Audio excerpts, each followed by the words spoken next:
Olá, seja muito bem-vindo, seja muito bem-vinda ao PodVet, o podcast da Premier Pet sobre vivências e desafios dos médicos veterinários. Nessa segunda temporada, a gente trata de alguns dos principais desafios que nós médicos enfrentamos na nossa rotina de atendimento. Eu sou Silvia Correia, jornalista e médica veterinária, e hoje eu recebo com muita satisfação o presidente da BHV, João Abel Buch. Bom, o João vai conversar com a gente sobre um tema que com certeza faz parte da vida de todo médico veterinário, né, João? Todo médico. Pois é, a falada Síndrome de São Francisco. Bom, quem nunca teve o impulso de cuidar de todos os animais que aparecem pela frente e atender só por amor? Só por amor. Pois é, mas dá em alguma medida para entender porque essa é uma das principais motivações do médico veterinário. Muitos de nós escolhemos a profissão porque a gente ama os animais. Só que na vida real, infelizmente, não dá para ser assim. Não dá para sair por aí bancando o São Francisco, porque isso tornaria insustentável a realidade da profissão. O veterinário é um médico, né, João? E como tal, ele tem que separar ali o trabalho da ação eventualmente voluntária, tem que organizar o expediente, tem que cobrar pelo atendimento e no final do dia tem que viabilizar aquele negócio, a clínica, o hospital, o consultório. É disso que a gente vai falar aqui hoje. João, seja muito bem-vindo. Muito obrigada por atender ao nosso convite aí. Obrigado, Silvia. Obrigado a Premier Pet que fez esse convite para a gente falar de um assunto tão, eu não diria nem polêmico, mas necessário, né? A gente vem de uma profissão tão romantizada, mas ao mesmo tempo a gente tem que sobreviver no meio desse romance, né? Então eu tô super feliz. Vamos ver se a gente consegue desenrolar esse tema aí e trazer luz numa coisa tão importante, né? Estamos aí. João, vamos falar um pouquinho de como você lidou com isso pessoalmente, né? Na sua rotina. Então, você é um médico aí super conhecido, tá à frente da BHV, para quem não sabe, a Associação Brasileira de Hospitais Veterinários, do Santa Inês, que sempre foi uma referência para muitos de nós. No começo da carreira, ao longo da carreira, já mais atualmente, o São Francisco também deu uma rondadinha na tua rotina? Olha, o São Francisco, ele, além desse romantismo que a gente tem em cima dele, sabe uma coisa interessante, Silvia, que eu fico pensando? Estou próximo a 30 anos de formado, Silvia. Então, tá ficando velho? Tô ficando velho. A gente vem de uma época onde, mais do que nunca, nós migrávamos para a medicina veterinária porque éramos muito apaixonados por bichos, né? Eu peguei uma geração onde ouvia-se muito assim, quem não quer fazer medicina acaba migrando para medicina veterinária. E não, lá a gente já tinha essa síndrome da paixão pelos bichos, né? Eu venho de uma família alemã, uma criação onde animais sempre fizeram parte do contexto nosso e esse romantismo já vinha de lá, né? E se a gente pegar 30 anos e as últimas décadas para cá, a gente enfrentou muito isso. Eu vou falar de mim nesse período. O começo, principalmente os primeiros 3, 4, 5 anos, onde a gente não tem tantas obrigações financeiras, a gente é pego sobre isso. E além da ausência de conhecimento, esse excesso de paixão levava a gente a fazer qualquer coisa, a assumir qualquer risco, e aí surge a síndrome de São Francisco de Assis. Eu vou te falar, Silvia, que eu levei um bom período e eu exerci muito esse contexto, tive que trabalhar demais dentro de mim, mas a partir do momento que eu saí da pessoa física, passei a ser uma pessoa jurídica, eu comecei a entender o outro lado do contexto. Não deixar de fazer assistencialismo, mas ter o bom senso no contexto desse São Francisco de Assis. Agora, João, na rotina das unidades de saúde maiores, né, dos hospitais, tem como tentar desenvolver o olhar desse médico para o negócio? Porque aprender na prática, quando você está à frente do negócio, você também está sentindo um pouco no bolso. E quando o profissional não necessariamente está sentindo no bolso aquela rotina de descontos que ele está propondo e que inviabilizam o negócio? Você sabe que isso é uma pergunta muito legal. Eu acho que as estruturas maiores hoje, vamos pegar a última década. A última década a gente teve uma explosão de estruturas mais organizadas. Ou seja, houve uma profissionalização da profissão, tanto do empresário quanto do médico veterinário. E quanto mais a gente foi se profissionalizando, essa síndrome de São Francisco de Assis, ela ficou um pouco mais colocada, não de lado, mas ela ficou um pouco mais afastada do contexto principal. Se a gente pegar dessa década para trás que eu falei para você, não, ali era terrível. Você chegar para um médico veterinário e falar, amigo, a gente vai ter que pagar, a gente tem contas, a gente tem que fazer o nosso assistencialismo, mas ao mesmo tempo a gente precisa sobreviver. Então essa geração que eu coloco, os milênios, a gente ouve muita coisa falar de milênios, mas os milênios já vêm com um olhar um pouco diferente do contexto. Isso eu gosto. Então, se a gente pega esses 10 anos puxando para cá agora, começou a ficar mais fácil. Principalmente nas grandes estruturas, principalmente que as grandes estruturas começaram a trazer, começaram a levar um nível maior de profissionalização. Então vem treinamento, o cara começa a ter acesso à gestão, ele começa a ter indicadores, ele começa a ter números. Então, isso começou a ficar mais fácil. Agora, a Silvia, mesmo nessa década para cá, mesmo com milênios, estruturas menores sofrem demais, porque eu sou a estrutura, eu sou o tete-a-tete com o cliente final. E aí é uma coisa que a gente tem que trabalhar muito, aí volta lá para as universidades, aí volta para todo um contexto que a gente pode discutir aqui, que é legal. Você acha que um primeiro passo, talvez seja, né, pensando nos nossos colegas que enfrentam isso na pele todos os dias, separar de alguma forma a assistência médica do atendimento? Então, quem presta assistência não é quem cobra, para que a pessoa então não se veja diante e de alguma maneira assediada pela síndrome de São Francisco? Cara, eu acho isso fundamental. Mas vamos, se a gente der um passo atrás para a universidade, a gente é cobrado sobre técnica cirúrgica, a gente é cobrado sobre até forrageira, a gente é cobrado sobre tudo que você imaginar no conteúdo técnico, mas a gente não tem uma disciplina que chegue e fale assim pra gente, meu querido, daqui a alguns meses você vai ser um profissional, você vai ter que sobreviver desse contexto, você vai ter que gerir, pagar seu transporte, pagar seu aluguel, se você quiser constituir uma família, então você vai ter que fazer um plano de carreira, você vai ter que fazer um plano financeiro. Não tem. Então o jovem, principalmente esses que estão formando agora, que nem a gente falou das décadas passadas, mas esses jovens, eles começam a pedir dentro da universidade as disciplinas relacionadas à gestão. E eu vou dar um número muito maluco para você, Silvia. Você sabe que hoje, na Grande São Paulo, nós temos aproximadamente, baseado num grupo que tem alguns dados, nós temos 5.000 médicos volantes na Grande São Paulo. Nossa, gente, esse cidadão cobra dentro da casa do tutor. 5.000 médicos volantes na Grande São Paulo. Cara, nós estamos falando de um número assustador de pequenos empreendedores, que ele cobra, ele vacina, ele compra o produto ele vai à casa do cliente, ele leva a máquina ou não leva a máquina. Cara, empresários de si mesmo dentro de um universo, numa cidade, numa região metropolitana que nem São Paulo, que tem aí 22 milhões de habitantes, 5.000 é muito. Ele é um negócio inteiro. Ele é um negócio andando pela cidade de São Paulo, né?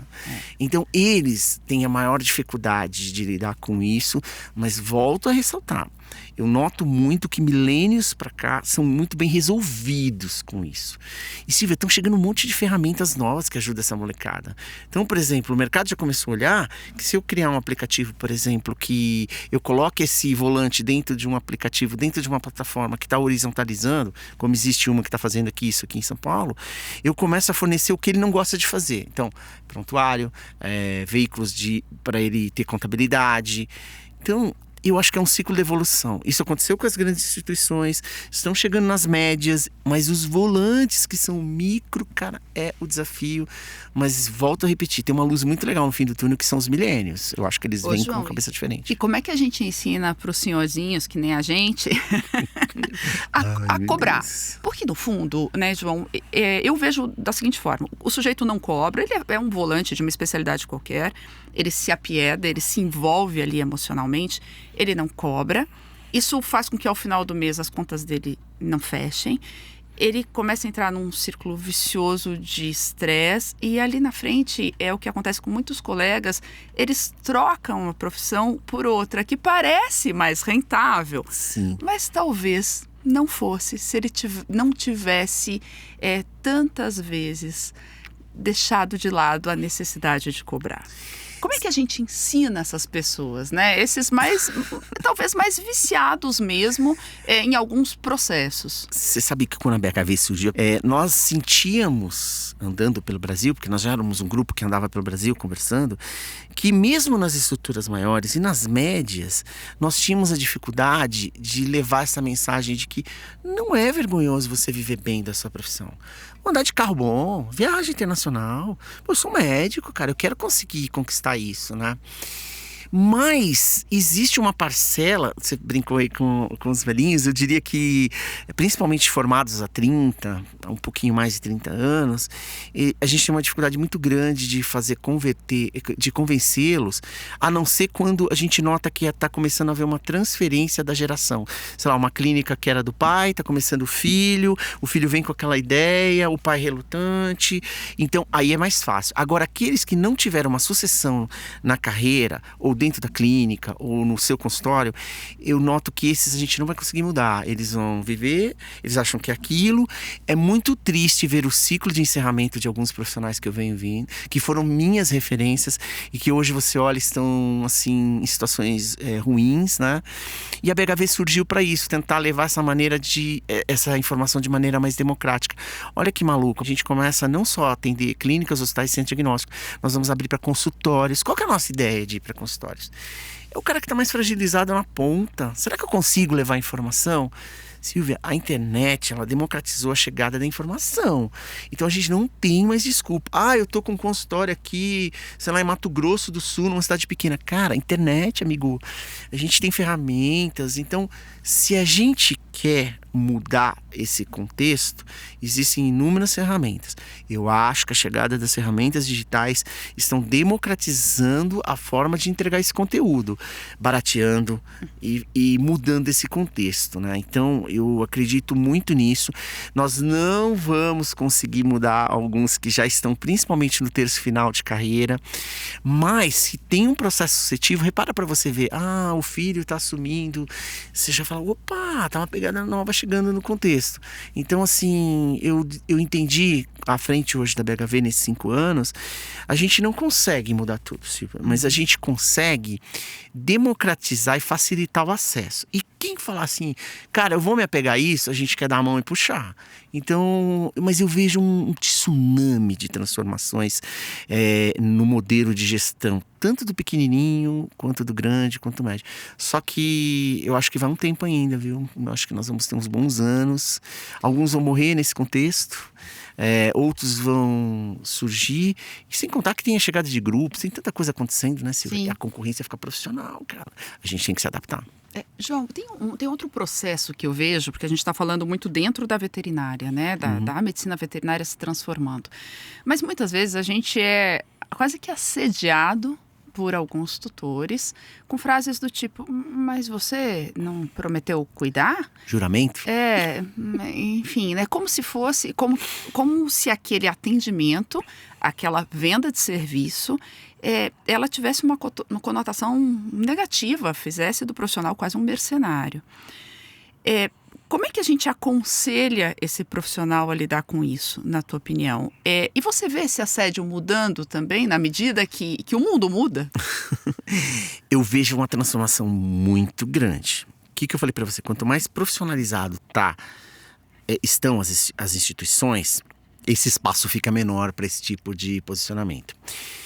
Cidades grandes, que nem São Paulo, por exemplo, surgiram serviços de saúde pública entre aspas, mas surgiram serviços gratuitos, serviços voluntários, muitas ONGs. Hoje a gente tem um universo infinito de possibilidades.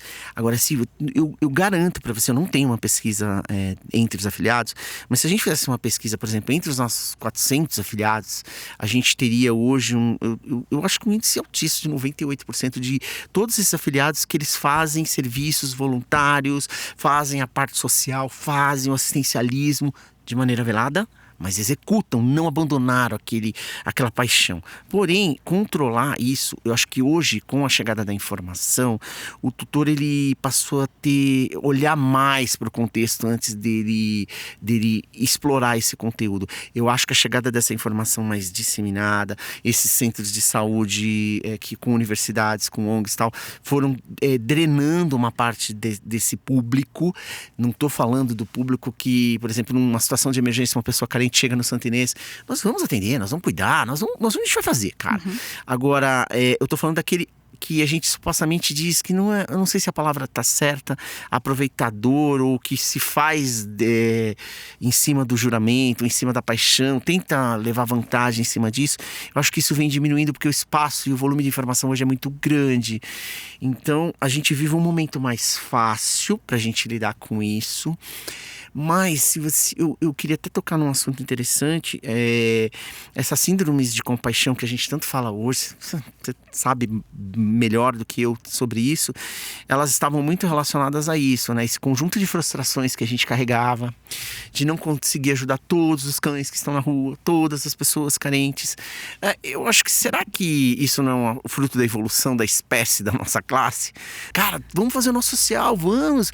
A gente quer melhorar o Brasil, a gente não gosta de ver ninguém sofrendo, mas, cara, tem um limite da entrega do social e com a sobrevivência dentro de um racional. João, você não vê também que a gente médico veterinário, relaciona de uma forma um pouco acrítica amor com dinheiro?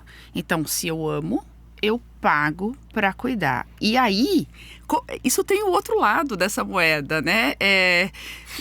Assim, eu amo, e daí se eu não tenho dinheiro para cuidar e eu, médico veterinário, não cuido, então eu não amo, como se a gente fizesse um juízo de valor da nossa negativa. Eu espero que meu marido me ame, né? Se estiver ouvindo, eu mato ele. Mas ele nunca me deu uma Ferrari, João. É isso aí. Então, amor e dinheiro não necessariamente caminham juntos. Essa era a maior lenda que existia em relação à medicina veterinária do São Francisco de Assis, né? O Santa Inês está completando 22 anos, Silvia. A gente, desde o começo, teve um viés voltado para urgência, emergência e alta complexidade. Tanto que eu vivo 85% de tudo que eu atendo hoje é isso. E quando a gente começou lá atrás, lidar com urgência, emergência e alta complexidade, naquela época, quando você falava de colocar, sei lá, aparelhos mais novos, ultrassom, tomografia, que hoje, graças a Deus, já é uma realidade no Brasil, você tinha um custo maior. E quando você falava desse custo maior, os clínicos que estavam em volta, os volantes, as clínicas menores, falavam assim pra gente: ai, mas lá eles só pensam no dinheiro. Cara, eu tô entregando um serviço de saúde de excelência, tem um custo operacional para esse contexto. Criticavam antes do tutor. Isso, antes do tutor. Então, na classe já vinha com aquela ideia, tá vendo? Esse aí só viaja, né? A clínica dele é de sucesso, ele só viaja. Ele poder frequentar um congresso internacional, esse cara aí só pensa no dinheiro. Mas olha que legal, de novo, que eu falo pra você. Eu gosto muito de millennials pra baixo, porque eles já entendem esse contexto. Eles sabem que eles têm que ter uma vida legal. Eles podem não gostar de carro, mas eles gostam de passar um final de semana na praia. Eles gostam de ter o tempo deles bem relacionado. Então, hoje tá ficando menos vergonhoso. Mas eu lembro, cara, que tinham veterinários que falavam pra gente quando a gente trocava de carro, assim, chegava lá na clínica: pô, doutor, tá bem, hein? Não sei o que. Eu falava pra eles assim: galera, enquanto eu estiver trocando de carro, ó, vocês fiquem felizes, porque se eu parar de trocar de carro, se a coisa começar a complicar, é sinal que a gente tá encolhendo. Então, assim, foi muito vergonhoso. A gente carregava essa ideia de que veterinário não poderia ganhar dinheiro, que a gente não poderia se profissionalizar. Mas eu vejo, assim, volto a falar, eu sou otimista. E eu vejo que essas gerações, nós vamos aprender muito com eles em relação a esse contexto. E, cara, não tem nada mais legal do que você ter uma clínica que é rentável e você coloca teu filho numa escola particular. Você consegue fazer uma viagem internacional sempre de maneira ética, sempre de maneira certinha, não passando por nada de cima. Cara, isso é sinônimo de vitória, cara. Que coisa mais legal, que orgulho você sair do zero e construir algo saudável, rentável e fazendo social, hein, Silvia? Porque eu nunca deixei de fazer o meu social. Não preciso ficar falando pra ninguém o que eu faço, o que eu deixo de fazer. Mas é uma escolha, não uma obrigação. É isso. Né? Então, eu sou otimista ainda, volto a falar pra você. Eu confio muito nesse contexto. João, há pouco você mencionou a falta da da previsão de disciplinas de gestão, muitas vezes de marketing, de comunicação nas grades de graduação.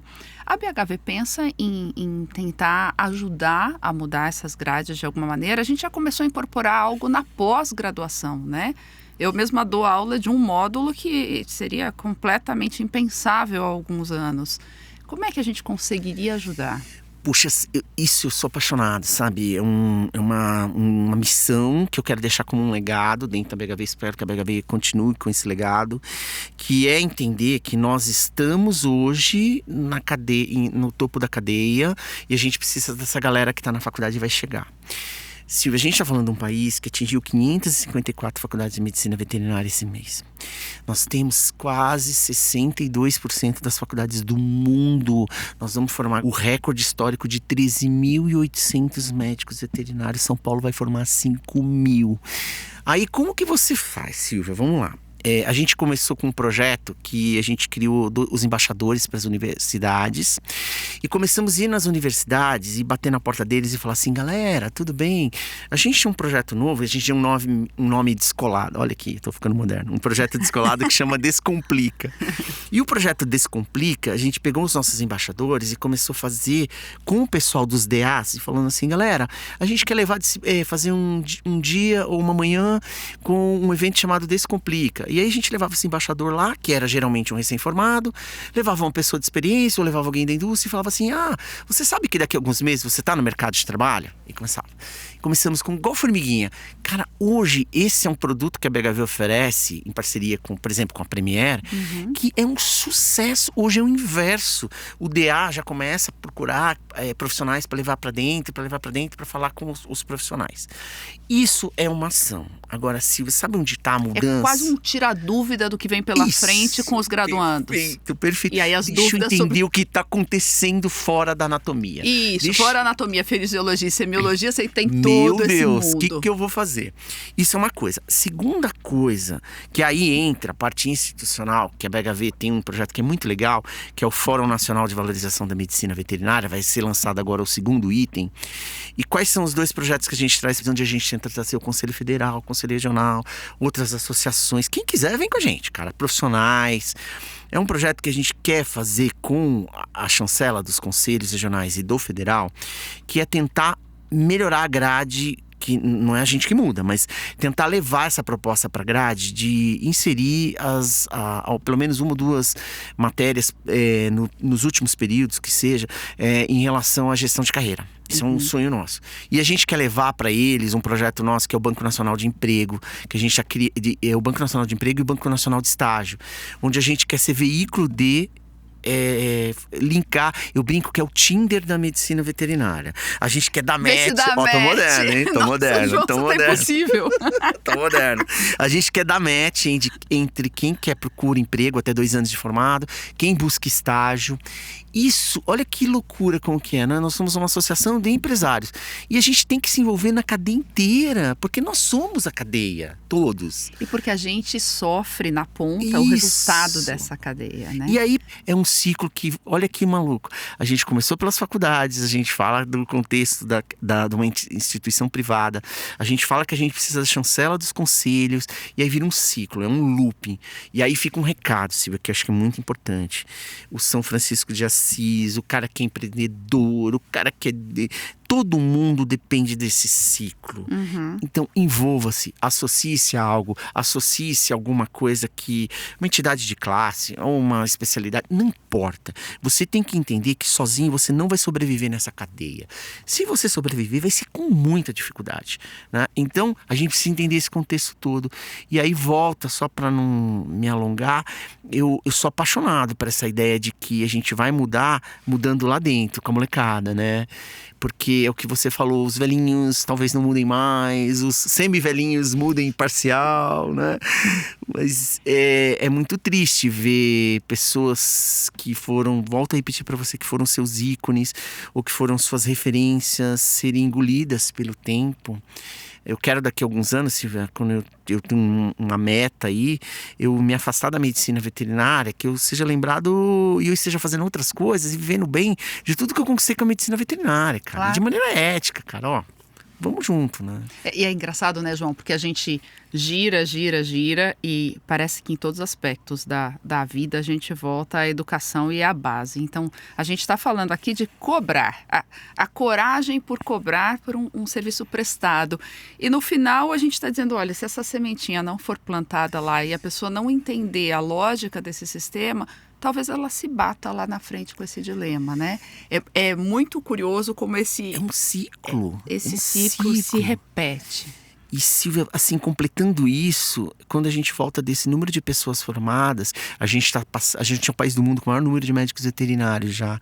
Você sabe que a grande... 554 faculdades. 554. Tem 20 nos Estados Unidos? No Quantas 23, eles vão ampliar agora para 32, porque está faltando médico veterinário para os próximos 10 anos. Eles projetam uma carência, um déficit de médico veterinário a gente tá gigante. Exportando. Eu dei uma sugestão, a gente fretar um MSC por semana. Pronto. Eu pensei por mês, mas acho que por semana. Pronto. E a gente exportar 5 tá vendo? mil. Lançou a campanha, porque não é possível olha aí. olha Premier, a fica a dica. a discrepância.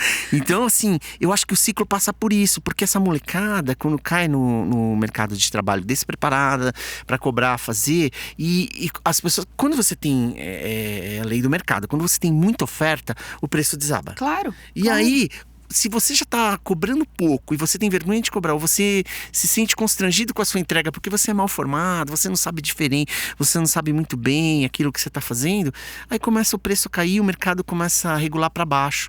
Silvio, eu vou dar um dado maluco para você. A última pesquisa que a gente fez com recém-formados até 2 anos na pandemia, a gente atingiu o índice mais baixo da história de remuneração. Eles chegaram a R$ 1.300, presta atenção, R$ 1.300 por uma jornada média de 6 a 8 horas. Um generalista recém-formado no Brasil atingiu R$ 1.300. Essa maior média que eu te passei, Silvia, está muito relacionada principalmente aos volantes, tá?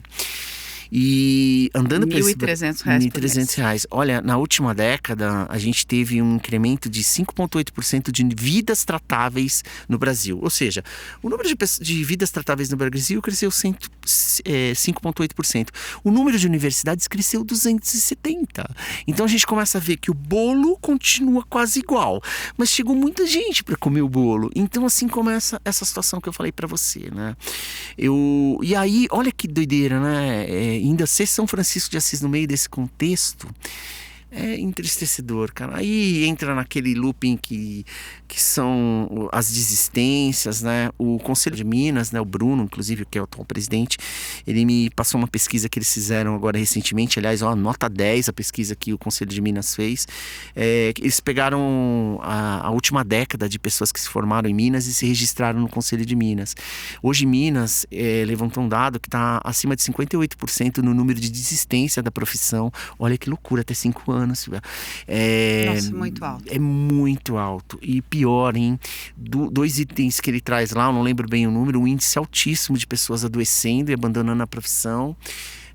Vivendo dependendo de medicações. Puta, uma pesquisa muito bacana, sabe? Quem tiver curiosidade... acaba tendo um impacto ali na carreira desses profissionais, essa dificuldade de cobrar, né? Que é isso, a profissão acaba se revelando ou se mostrando incapaz de sustentar aquela família.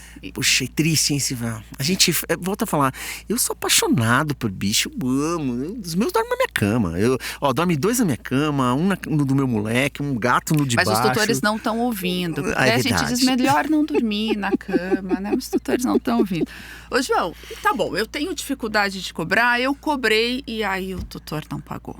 Os inadimplentes. Cara, que loucura, né? Então eu já me venci, eu cobrei. E aí ele não pagou. Como vocês fazem no Santa Inês? Como vocês lidam, né? Pra gente ter um exemplo. E o que a BHV sugere para os colegas em geral? Eu acho que a gente poderia dividir isso em etapas. Primeiro, hoje, as instituições mais profissionalizadas, maiores, organizadas, que tem, por exemplo, um caixa que cobra, ou que tem um serviço secretariado que cobra, elas atingiram um nível onde o tutor segue uma sequência organizacional dentro de uma empresa, seja ela média, pequena, ou grande, e aí é mais difícil ele fugir desse fluxo de pagamento e não cobrar. Então, geralmente, ele autoriza, ele assina um termo, sei lá, ou ele autoriza e... Hoje, essas ferramentas ficam mais fáceis. Pequenas amarras no processo. Amarras no processo. Entra a Renata Rua, tem tanta gente ajudando hoje, né? Inclusive, a BHV tem um projeto que é muito legal, que é o PAV, o Programa de Apoio ao Veterinário Empreendedor. Essa ferramenta da BHV é a mais usada entre os nossos afiliados. Lá dentro a gente tem assessoria jurídica, civil, contábil, trabalhista, gestão financeira, indicadores, psicológica. Cara, tem um monte de ferramenta. Então lá a gente capacita através das nossas ferramentas a preços bem legais para que o cara consiga profissionalizar a cobrança dele ou todo o suporte gerencial administrativo dele. Isso no pequeno, no médio, no grande, no cara que já atingiu um nível maior. Então a gente fica mais fácil. E aí a gente faz esses treinamentos com as nossas equipes, com os profissionais que vão realizar as cobranças, e aí fica mais fácil, né? Se vou ficar, o cara, quando ele entra numa estrutura assim, que ele sente que a coisa tá organizada, ele fala, opa, peraí, aqui é diferente, cara.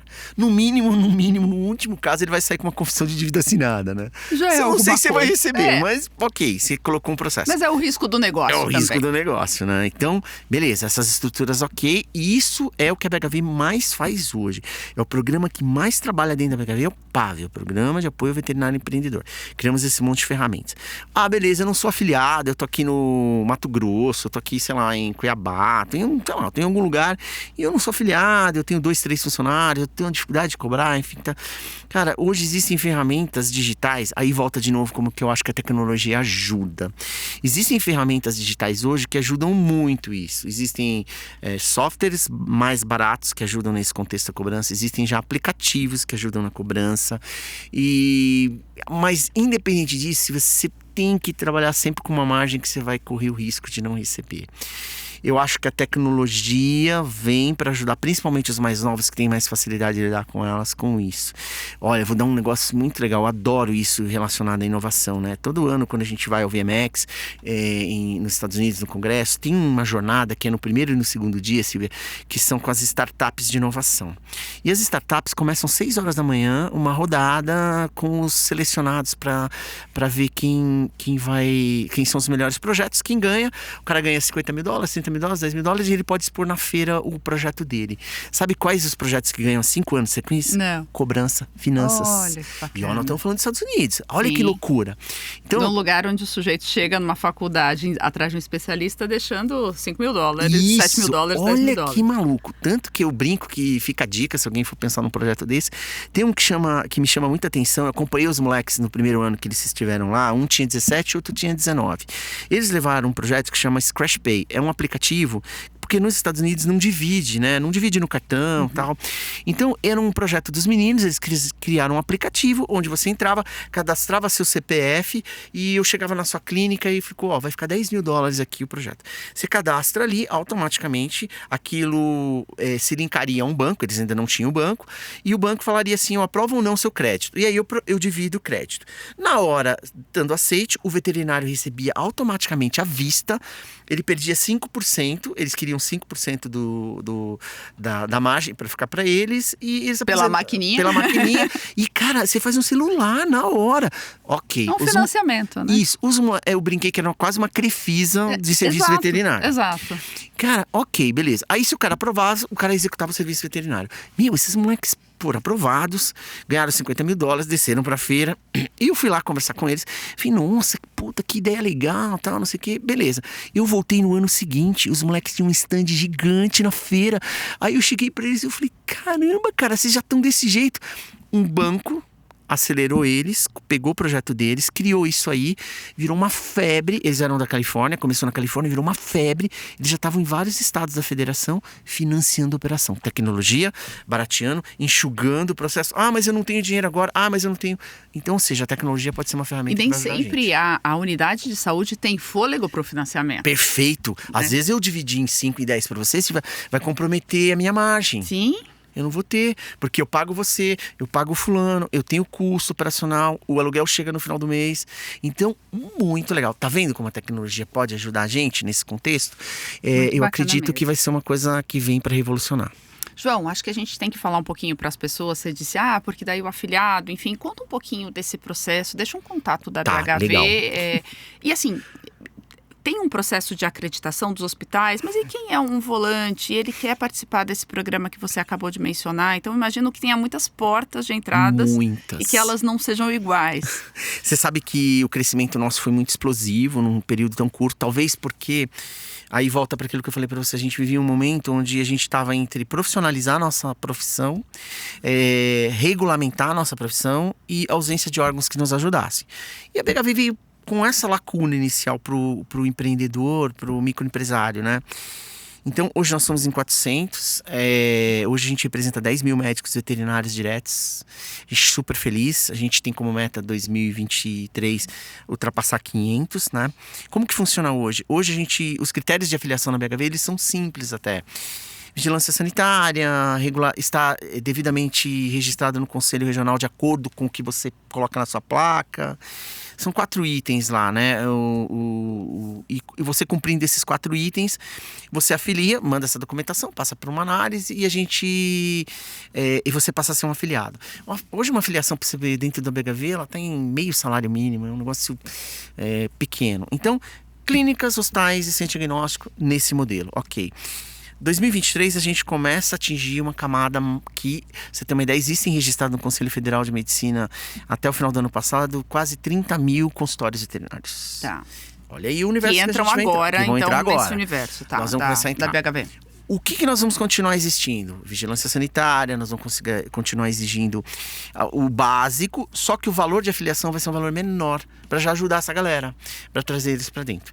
A partir do momento que ele se afilia, esses projetos que a gente tem lá, cursos, treinamentos dentro do nosso site, acesso aos consultores, eles passam a ter acesso a isso. Mas ele é pequenininho, ele quer um treinamento de gestão. Aí, essas empresas que estão com a gente dentro do PAV, elas estão, é uma cobrança que a gente fez com eles agora, para que eles desenvolvam um valor menor ainda para ajudar essa galera. Tá? Então, nós vamos dar a mão para trazer eles para dentro desse contexto. Porém, existem muitas coisas que são gratuitas dentro desse contexto e dá para ele aproveitar. Olha, vou dar um exemplo para você. Os eventos que a gente faz na BHV, a gente leva muita gestão, a gente leva muitas possibilidades, então isso barateia. Isso é para afiliação. A gente lançou um projeto que é de acreditação. Nós começamos a acreditar clínicas, hospitais e centros diagnósticos, e muito parecido com o que a ONA faz na medicina humana, a gente brinca, a gente começou a fazer para hospitais, clínicas e centros diagnósticos. Nós temos um hospital, uma clínica e um centro diagnóstico que foram acreditados, estão em processo de revalidação. E nós temos um projeto em parceria com a Premier muito legal, que é um projeto chamado Escaladas, onde existem hoje 15 instituições afiliadas à BHV, sendo treinados por um período de 1 ano para pleitear acreditação agora em 2023. Que bacana. Então, Premier, parceiraça, amiga, junto, tentando melhorar o contexto, falou assim, vamos dar uma mão, vamos puxar essa galera e vamos começar a criar uma massa crítica de acreditados. A gente sonha, Silvia, daqui a alguns anos, através do nosso aplicativo, ter uma rede credenciada. Essa rede credenciada, o tutor na ponta final, ele vai poder identificar um hospital acreditado no Amazonas, aqui. E que isso seja um selo de qualidade, isso, né, João? A gente quer fazer isso. Esse é o nosso projeto. Demora, porque é um projeto de médio a longo prazo e a Premier comprou essa briga com a gente, estou super feliz, mas a gente está no caminho certo. Então, nós vamos começar a pegar o menor agora, quem está ali na ponta, no atendimento dos consultórios, e a gente vai trazer essa massa crítica para dentro. Mas volto a falar para você, é um projeto de construção. E essa construção, ela não pode ser atropelada, porque senão a gente não vai ter um alicerce que suporte toda essa galera que vem para dentro, todo esse contexto. E eu volto a repetir para você, eu acredito muito nisso, eu vejo a chegada de grupos, eu vejo a cidade de estruturas enormes, e eu via muita conversa, não, porque o universo vai desaparecer. Não, cara, nós vamos continuar existindo, mas isso vai forçar, olha o que tem de mais legal com a chegada de tudo isso, vai forçar o cara a sair da zona de conforto e se profissionalizar. Sim. Não vai dar mais para você ser amador nesse jogo. Se você for amador nesse jogo, não culpe a medicina veterinária, não culpe o grande grupo, não culpa ninguém, cara. Volta para dentro da sua consciência, no teu travesseiro, e fala, eu preciso estar me reinventando diariamente, senão a gente morre na medicina, na veterinária, no comércio, em qualquer coisa, cara. O mercado em geral Ele engole, né? Ele engole. Não tá para quem tá deixando o rio passar aí sem remar um pouquinho Isso é verdade. mais rápido. João, muito obrigada, Imagina. foi muito legal. Você não falou, informações pelo site da BHV? Informações pelo site, redes sociais, né? A gente tem Instagram, LinkedIn, Facebook, todos a BHV. Siga a gente lá, tem um monte de conteúdo. E aí os eventos gratuitos também vão estar por lá, né? Milhões, YouTube. A gente tem canal no YouTube com um monte de conteúdo, Café com Gestão. Temos um link no Telegram que chama a Academia Brasileira de Gestão BHV, onde a gente disponibiliza papers, aulas, tudo ali free, cara, gratuito, você não precisa ser afiliado. Então, tem um universo de coisas aí para entregar. Eu acho que a gente está na era da informação, né? Só não tem informação quem não quer. Tem muita coisa disponível. Verdade. João, foi muito legal, muito obrigada. obrigado. Um prazer te receber. E esse foi o PodVet, o podcast da Premier Pet sobre vivências e desafios dos médicos veterinários. Não deixe de conferir os outros episódios e nos acompanhar por aqui. Até mais. Obrigado, gente.